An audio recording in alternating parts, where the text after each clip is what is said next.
Doktor, saya dah berhenti hisap rokok tau. Oh ya ke? Sejak bila tu? Sejak semalam.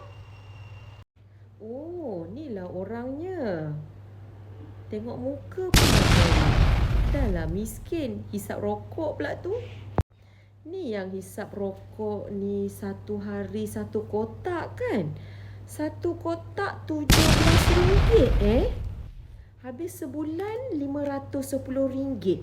Oh, maksudnya memang spend duit untuk beli rokok.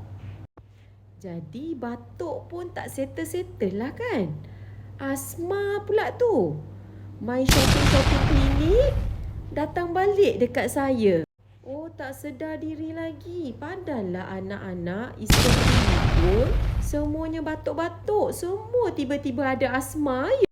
Oh, beli rokok boleh. Tapi sediakan ubat-ubat yang terbaik untuk anak isteri tak boleh. Sekarang, anak isteri pun tak ada tabungan kecemasan. Cik pula masuk dekat sini.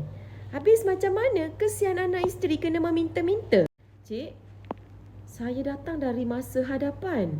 Semalam saya dah tidurkan pun cik. Cik memang dah tak sedarkan diri. Sebab paru-paru cik pun dah mengecut.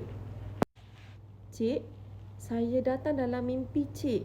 Tapi saya rasa tak berbaloi untuk saya selamatkan cik. Tak apalah. Nurse, tutup je mesin. Tak guna kita bagi orang macam ni hidup lama.